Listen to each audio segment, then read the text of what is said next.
ओम शांति। आप सभी का पुनः अव्यक्त मुरली रिवीजन में स्वागत है। तो आज की पहली मुरली हम ले रहे हैं 26 जून 1969 की, यानी 26 जून 1969 की।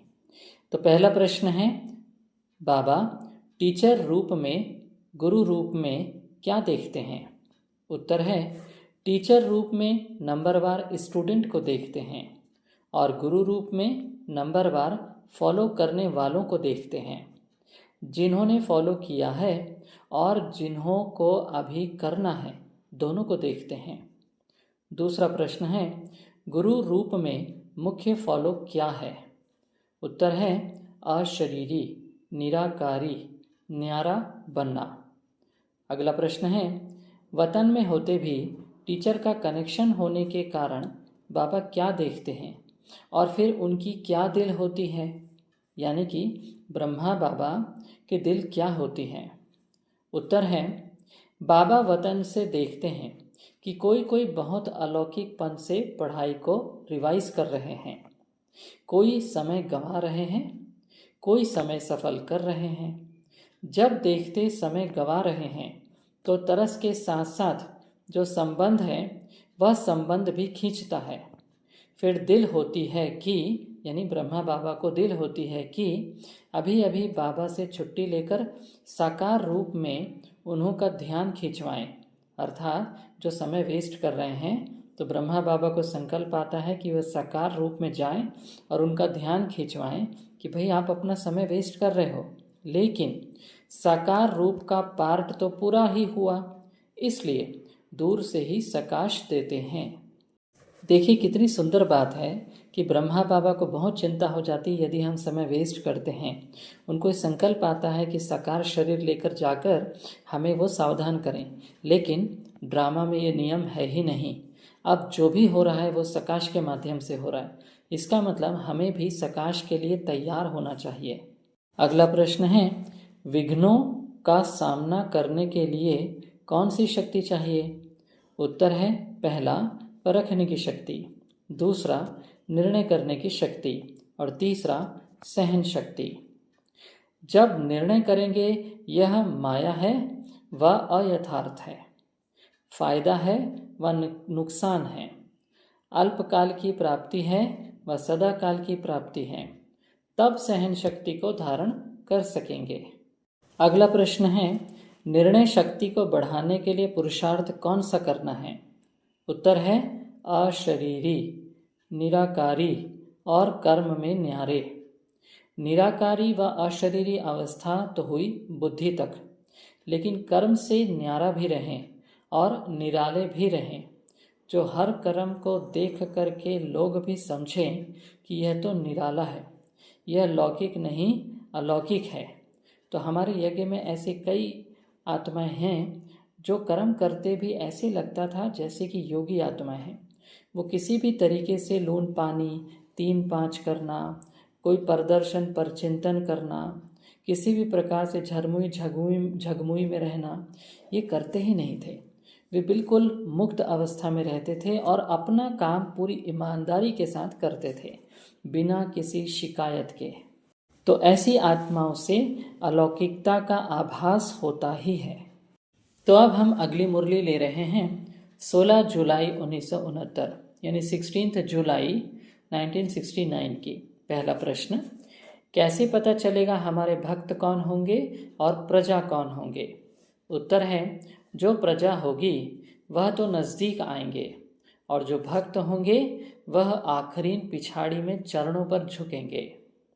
दूसरा प्रश्न, बाबा कौन सी सौगात दे रहे हैं?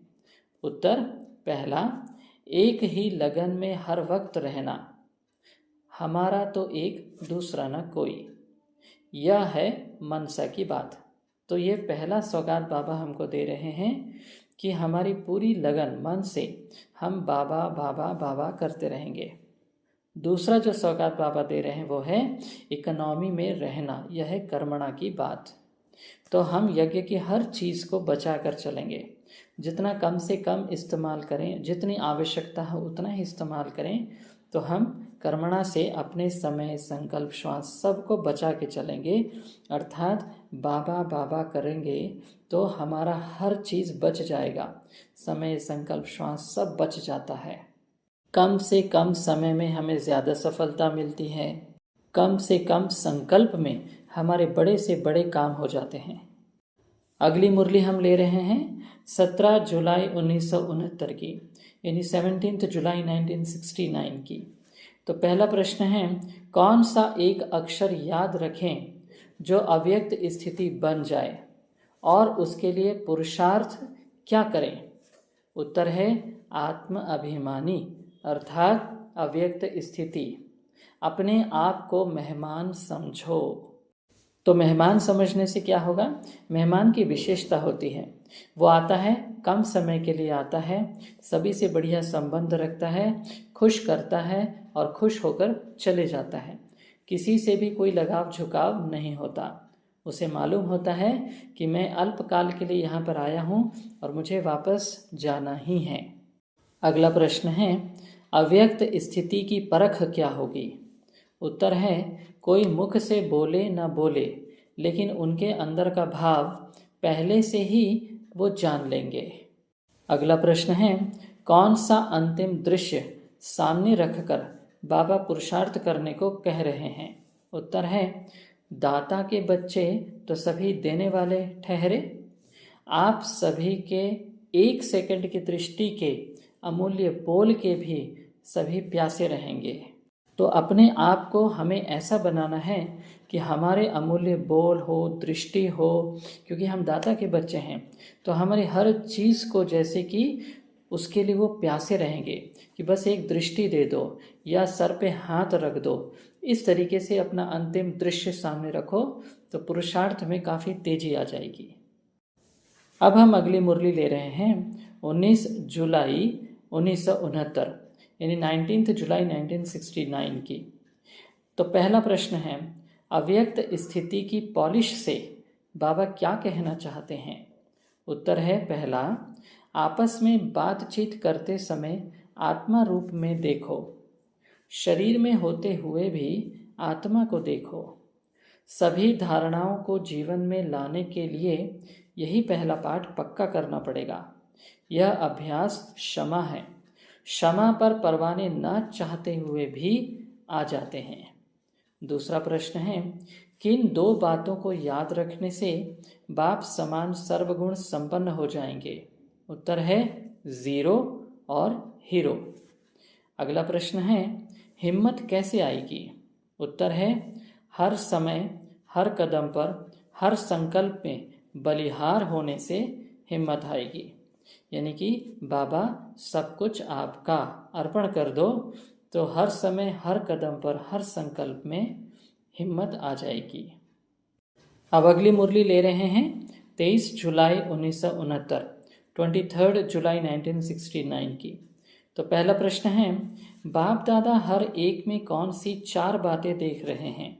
उत्तर है ताज, तख्त, तदबीर और तकदीर। अगला प्रश्न है, बाबा ने सभी को क्या सिखलाने के लिए बुलाया है? उत्तर है 1 सेकंड में मालिक और 1 सेकंड में बालक। यह सिखलाने के लिए मुख्य बाबा ने बुलाया है। सुझाव देते समय मालिक, निमित्त बनी हुई आत्माएं जो कहें तो उसमें बालक। तो इसका एक बैलेंस रखना होता है। बालक वहाँ जहाँ हम हाजी का पाठ अपनाएं। किसी ने कहा और हाजी कह दिया, इसका मतलब बालक। और यदि हमसे कोई सुझाव मांगा जाए तो बिल्कुल अपनी बुद्धि के हिसाब से, अपनी विशेषताओं के हिसाब से, अपनी परखने की शक्ति के हिसाब से, अपने अनुभव के हिसाब से हम सुझाव दें। लेकिन यदि हमारे सुझाव को नहीं माना गया तो कोई बात नहीं, बुरा मानने से कोई मतलब नहीं, बालक बन जाओ। अगला प्रश्न है, बालकपन की क्वालिफिकेशन क्या होती है? उत्तर है वहीं पर फोर्स में बोलेंगे, फिर वहीं पर ही बिल्कुल निरसंकल्प बन जाएंगे। अगला प्रश्न है, मालिकपन के भाव से नुकसान क्या होता है? उत्तर है एक तो समय खराब होता है और शक्ति भी वेस्ट जाती है। 1-2 में स्नेह कम होना शुरू हो जाता है। अगला प्रश्न है, निर्माण का मतलब क्या है? उत्तर है अपने मान का भी त्याग करना। अगला प्रश्न है परखने की शक्ति बढ़ाने का क्या पुरुषार्थ है? उत्तर है दिल की सफाई से भी जास्ती इस बात में बुद्धि की सफाई जास्ती चाहिए। संकल्प की जो शक्ति है उनको ब्रेक लगाने की पावर हो। मन और बुद्धि दोनों को एक तो पावरफुल ब्रेक चाहिए और मोड़ने की शक्ति भी चाहिए। इसी को ही याद की शक्ति व अव्यक्त शक्ति कहा जाता है। अगला प्रश्न है बिंदु रूप में स्थित न हो पाने का कारण क्या है और उसे पाने के लिए क्या अभ्यास करना है? उत्तर है पहला पाठ ही कच्चा है। कर्म करते हुए अपने को अशरीरी आत्मा महसूस करें। यह सारे दिन में बहुत प्रैक्टिस चाहिए। प्रैक्टिकल में न्यारा होकर कर्तव्य में आना। यह जितना जितना अनुभव करेंगे उतना ही बिंदु रूप में स्थित हो जाएंगे। अगला प्रश्न है बिंदु रूप में स्थित होने से क्या अनुभव होगा? उत्तर है एक तो न्यारेपन का अनुभव होगा और दूसरा जो आत्मा का वास्तविक गुण है उसका भी अनुभव होगा। अगला प्रश्न है आपके साथ कौन सी 4 चीज़ें स्थूल रूप में रहती हैं और उसे कैसे अलौकिक में परिवर्तन कर सकते हैं? उत्तर है स्थूल जो चीज़ है वो पहली है कुर्सी, दूसरा कमल, तीसरा फाइल और चौथा है भाग दौड़। अब इन 4 चीज़ों को अलौकिकता में कैसे परिवर्तन कर सकते हैं उसका उदाहरण देते हुए बाबा कहते हैं पहला कुर्सी पर जब बैठो तो तख्त याद करो और दूसरा कलम उठाओ तो कमल का फूल याद करो, कमल का फूल बनकर कलम चलाओ। तीसरा फाइल, इसे देखकर अपना पोता मेल याद करो कि मेरे फाइल में बाप दादा अभी क्या सही करते होंगे। चौथा भाग दौड़, सीढ़ी से चढ़ना और उतरना या प्रैक्टिस करो तो यहाँ पर भी बुद्धि को लगाना चाहते हो, यानी जहाँ भी बुद्धि को लगाना चाहते हो लगती भी है कि नहीं, वैसे ही जैसे कि पाँव जहाँ भी चलाना चाहो चलते हैं ना, इसी प्रकार से आपकी बुद्धि भी पाँव मिसल हो जाएगी। अगला प्रश्न है जिम्मेवार आत्मा की विशेषता क्या होगी? उत्तर है पहली विशेषता वे सभी के स्नेही होंगे। दूसरी विशेषता सरेंडर्ड बुद्धि होंगे। तीसरी विशेषता सर्विस के लिए हर वक्त तैयार होंगे। चौथी विशेषता एवर रेडी होंगे। पांचवी विशेषता अलर्ट होंगे। जैसा कर्म हम करेंगे मुझे देखकर सभी फॉलो करेंगे। छठवीं विशेषता छोटों को प्यार और बड़ों को रिगार्ड देंगे। सातवीं विशेषता लोग जो दूर भागते हैं उन्हें नज़दीक लाएंगे। अब अगली मुरली हम ले रहे हैं 24 जुलाई 1969, 24 जुलाई 1969 की। इसमें पहला प्रश्न है बाबा अव्यक्त स्थिति में रहने का क्या उपाय बता रहे हैं? उत्तर है अब सब बच्चे अपने को आत्मा समझकर बैठो। सामने किसको देखें? आत्माओं के बाप को। इस स्थिति में रहने से व्यक्त से न्यारे होकर अव्यक्त स्थिति में रह सकेंगे। ऐसे होकर बैठने से सब रचनाएं आएंगी और साथ ही यह भी नशा होगा कि हम किसके सामने बैठे हैं। अच्छा, ओम शांति। मन बुद्धि संस्कार तीनों के मालिक बन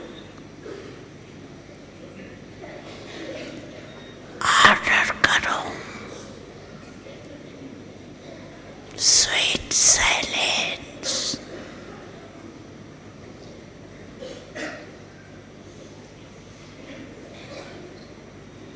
तो अनुभव करो ऑर्डर करने से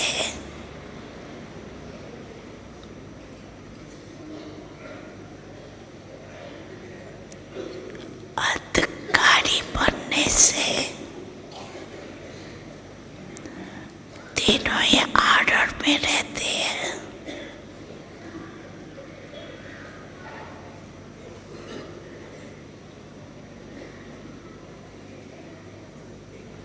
अभी अभी अधिकारी की स्टेज पर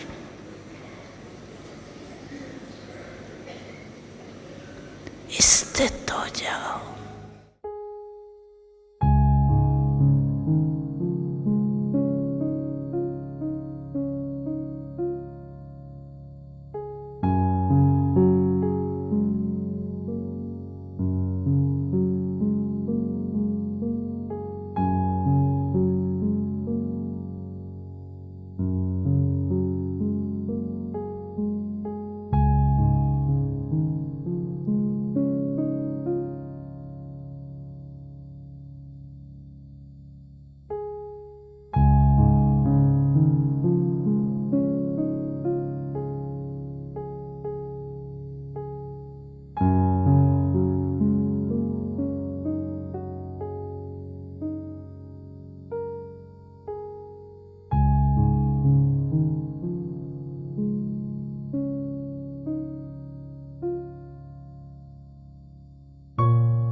श